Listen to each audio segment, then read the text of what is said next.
Hello, and welcome to Future Thinking, an alongside mini-series from North Standard, one of the world's leading marine insurers.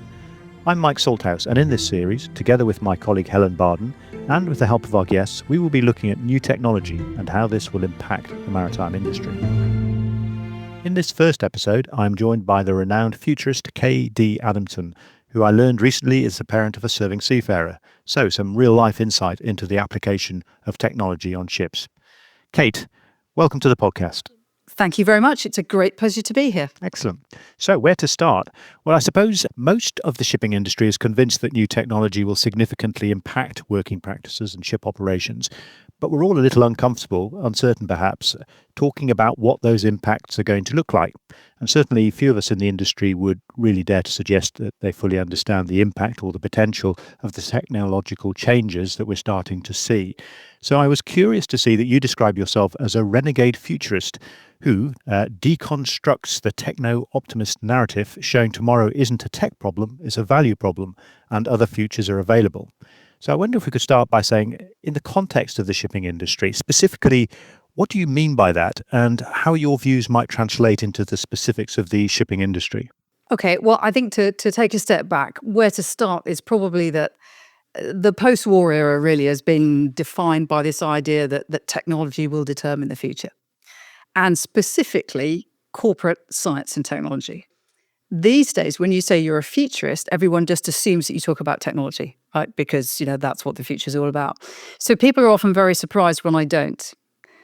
And in that respect, I guess I'm a bit of a renegade because I challenge that narrative that the future is basically going to be determined by technology. Because if you make the future all about technology, it disempowers you, it reduces you as individuals, to the sort of consumers of this technology-defined future.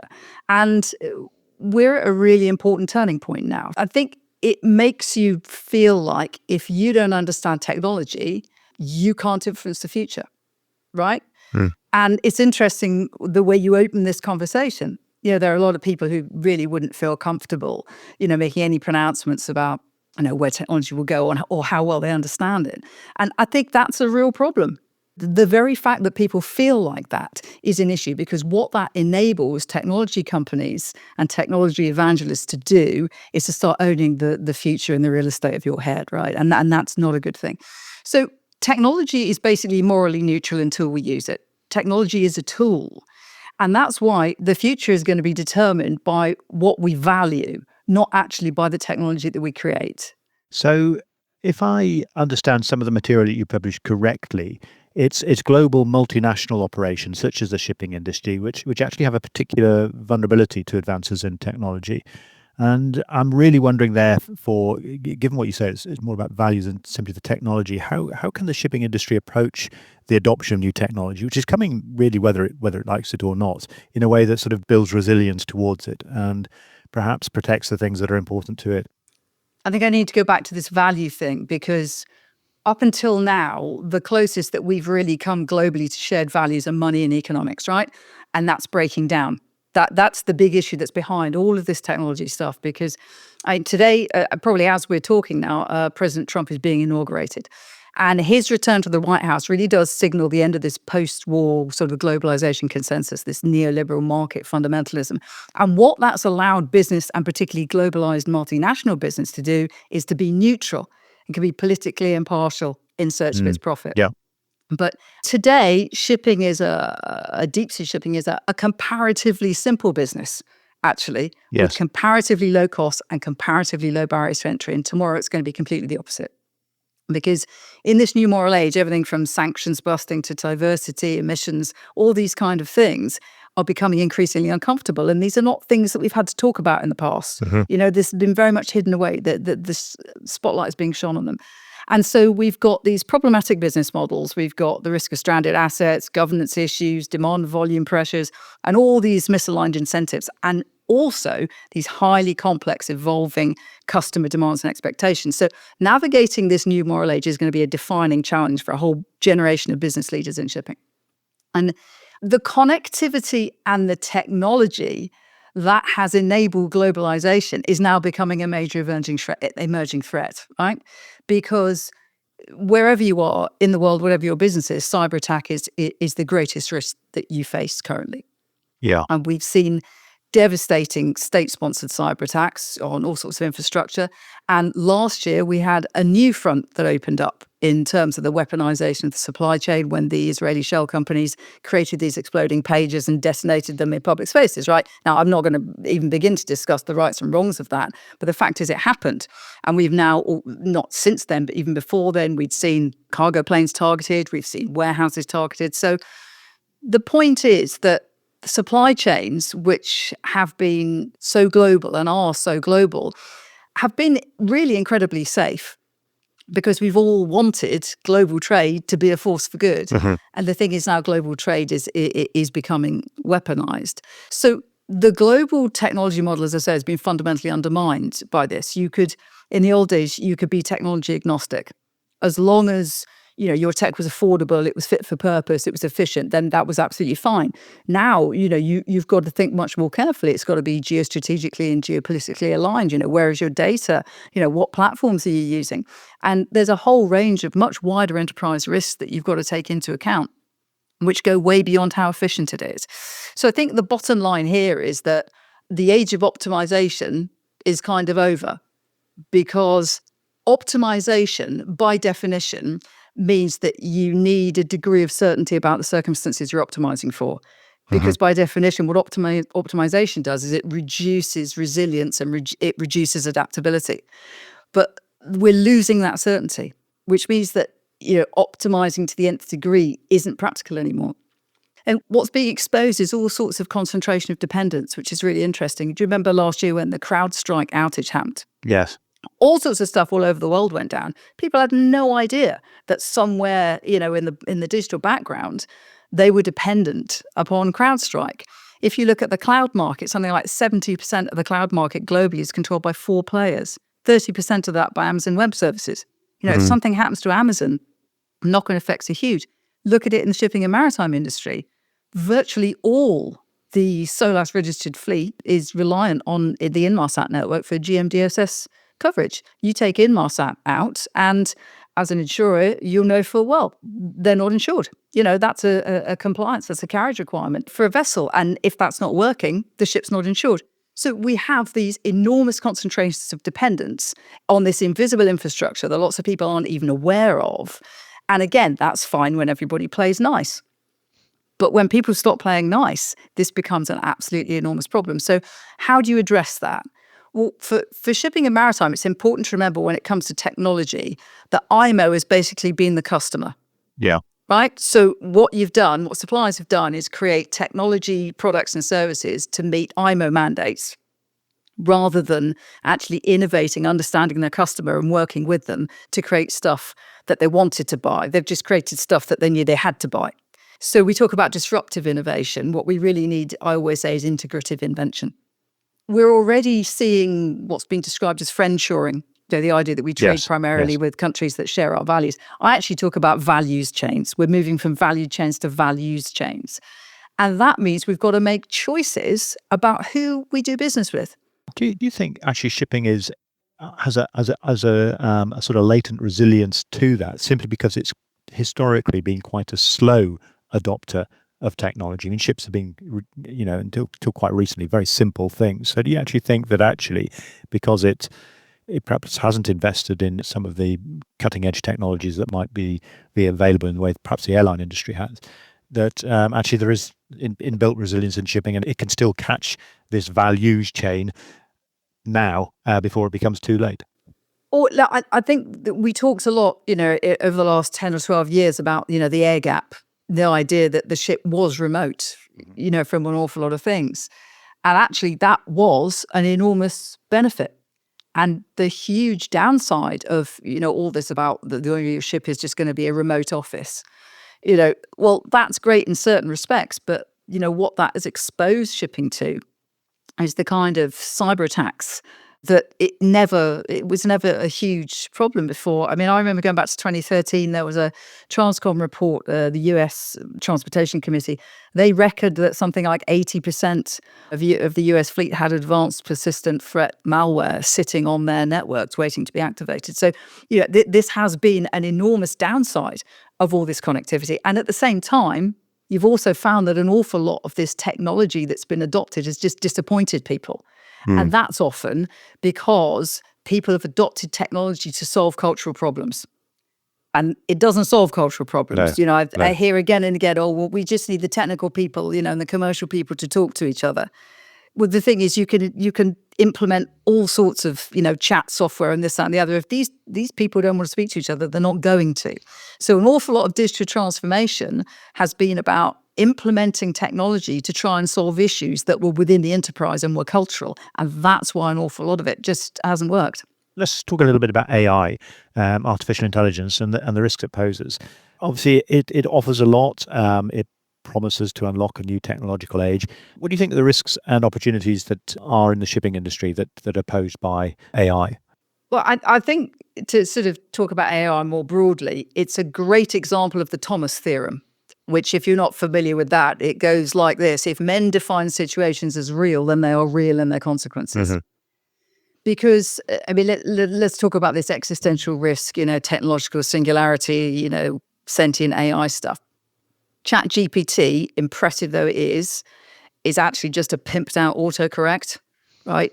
It guesses the next word. It's been taught to lie convincingly, and it's backed by a multi-billion-dollar PR campaign. It's financially, legally, environmentally unsustainable. It is about as likely to achieve sentience as my teapot, right? And pretty much everyone in Silicon Valley knows that full well. So when it comes to AI, you have to follow the money. And it really, really, really is big money. I think in Q4, something like 51 or 52% of all global VC funding was deployed in AI-focused companies. Now, that is a staggering amount. And that was, I think it's double what it was in the same period in 2023. So there's a couple of things we need to understand about AI and where it can create value, because AI basically uses the past to predict the future. And that can be extremely helpful in narrow, well-defined use cases. That can be exceptionally useful and helpful. And there are plenty of those, actually, in shipping and across all sorts of industries. But in uncertain conditions, the priority isn't to predict. The priority becomes to adapt. And AI is useless at that, which is why during the pandemic, so much of it, from anywhere from hospitals to aviation to, also banking, it just had to be switched off, because its data could not prepare it for actually the decisions that it needed to take in this uncertain environment. So as this age of optimization comes to an end and operations become more uncertain, then by definition, right, that's going to reduce the effectiveness of AI, because if you're training it on historical data, then if it's not the same in the future, it won't be so effective, which brings me to the second point, which is that our companies are far more than available data. Right? That could spectacularly fails to capture what individuals do within companies, on board ships, whatever, to keep the show on the road. In most organizations, including shipping and maritime, the institutional knowledge isn't in data. It isn't in data sets at all. It's in people and their relationships and their experiences, and all of those bits and pieces. So I think where AI can and should be used is in unleashing people to apply their inherent adaptability to enable them to respond dynamically to threats and opportunities. But the problem is that what we've done up until now is that we've tended to use technology to reinforce systems and lock people down, rather than help them to change the system and enable them to actually go after what they need to. Yeah.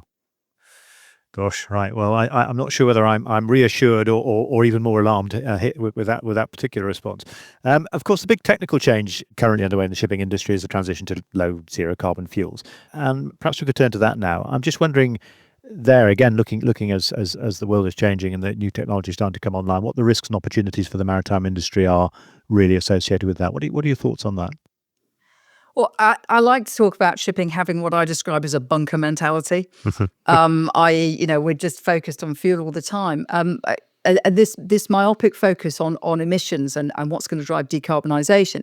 But if you take a step back which I think one has to. Today, the world's biggest industries burn through about $7.5 trillion worth of free in inverted commas natural capital every year. The World Bank is warning that by 2030, biodiversity loss could cost us like $3 trillion globally. So large institutions of all sorts are soon going to have to quantify and price in what we call these externalities, right? Which no organization has ever had to do before. And whereas every ton of CO2 is exactly the same, every square foot of nature is completely different. So these expectations are increasingly incompatible with our traditional business practices. So important though decarbonisation is, it's really only just the beginning. And if you look at decarbonisation in shipping, if you look at all of this in the round, the likelihood is that decarbonisation will probably be driven primarily by demand reduction and by circular economy strategies, because shipping's customers are having to respond to these challenges and they're looking to create sustainable value. But the reality is, whether you're talking about methanol or hydrogen, biofuels, e-fuels, the investments to make these things happen are going to be absolutely enormous.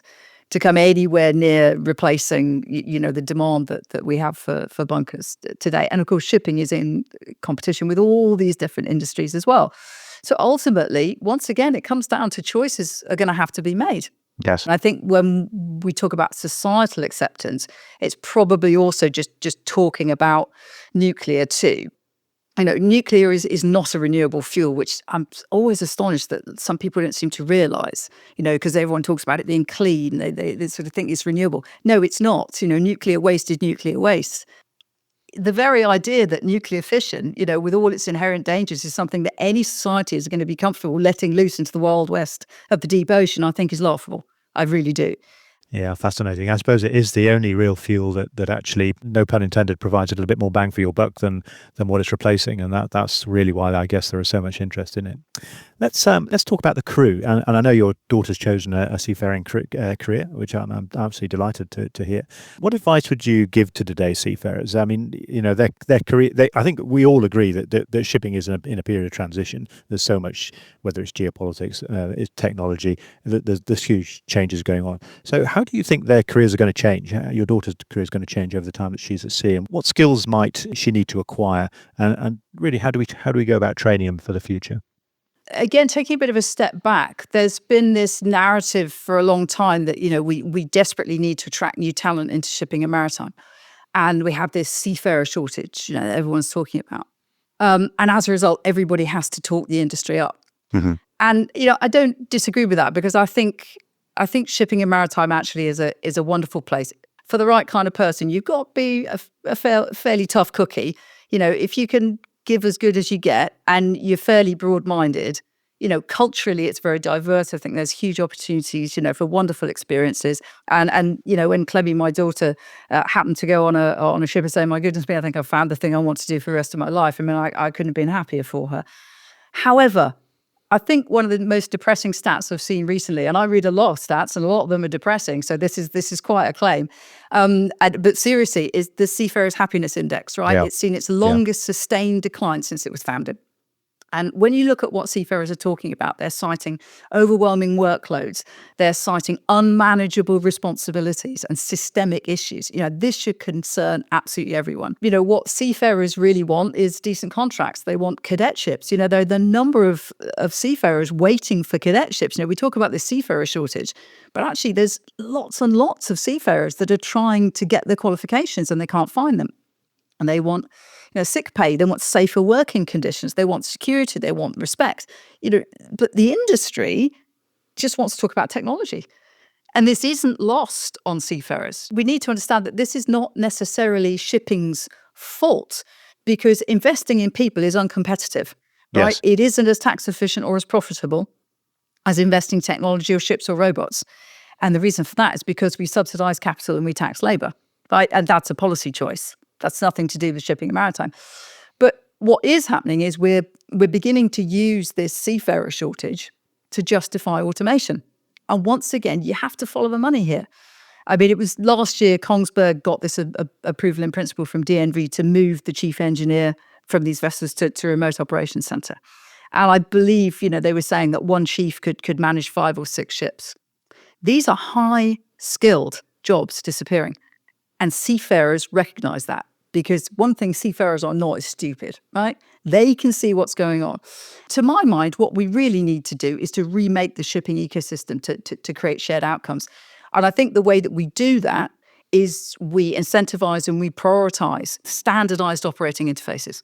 You can work across multiple vessels and systems and fuel types and specializations. So it improves safety, it simplifies regulations, and it should slash costs as well. And finally, I'd just say, seafarers are an absolutely massive resource. I mean, they know so much.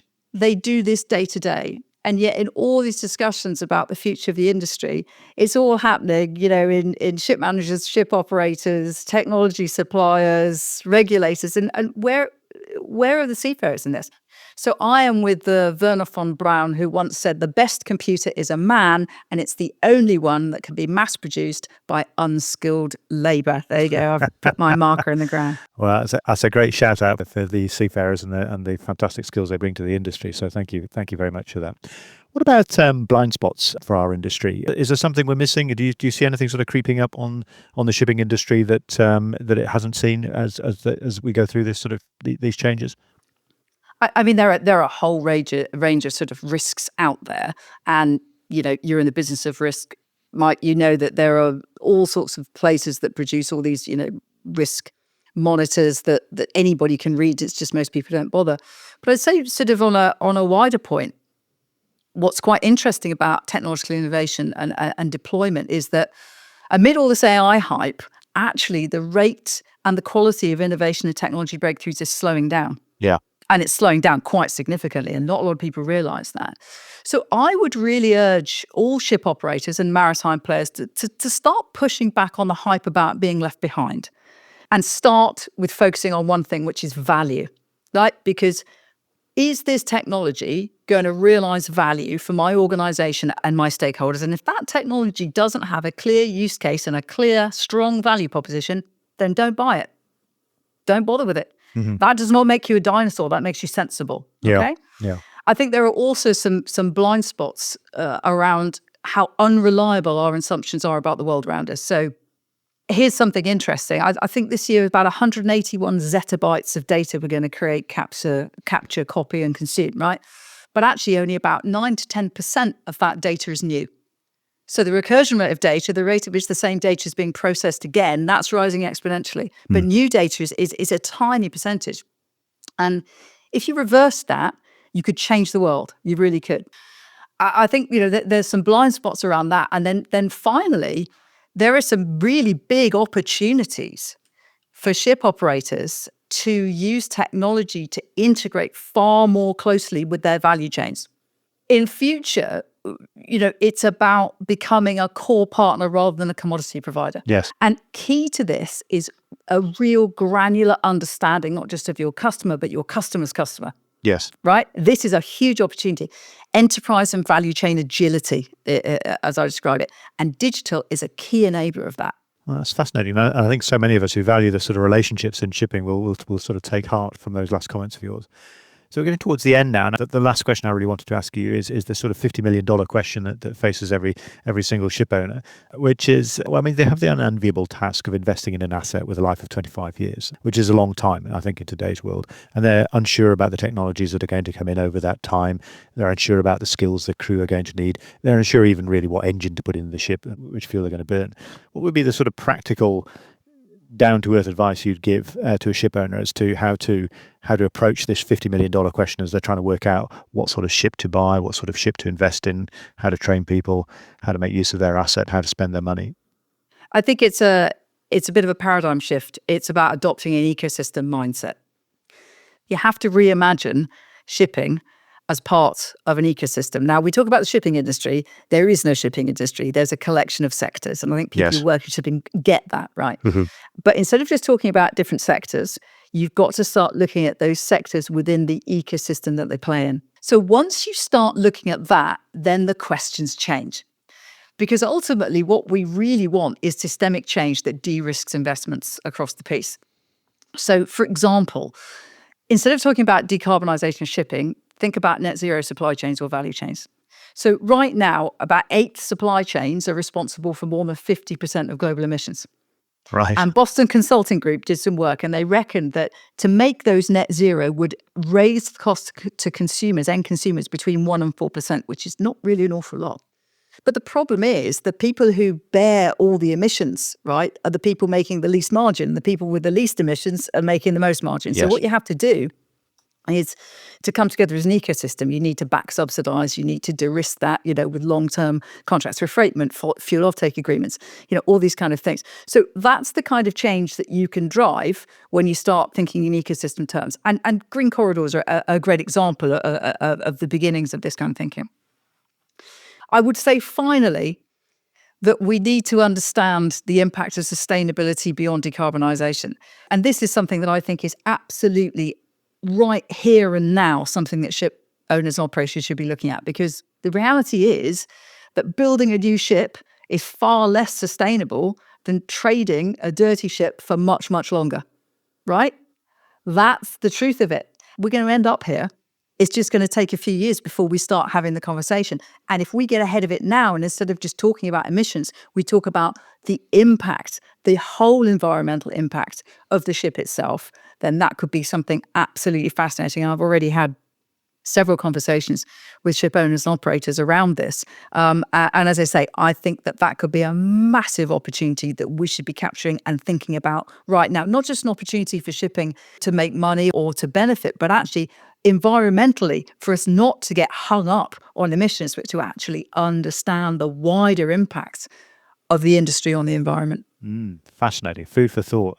Kate, I'm absolutely delighted you could join me today, and I think there's lots in there which I know we'll all be pondering over for the foreseeable future. So thank you very, very much, Kate, for joining me today. It's been an absolute pleasure, Mike. Thank you for the invitation. So that's it for now. Do check out our other episodes in this series where we examine the inevitability of new technology, a more digital industry, and the challenges and opportunities this is going to bring, all in the context, obviously, of what you've just heard. You'll find the Alongside podcast and this mini-series on North Standard's website at north-standard.com and indeed wherever you get your podcasts. You can also click follow to ensure you don't miss an episode. So from me, Mike Salthouse, thanks for listening. Bye for now.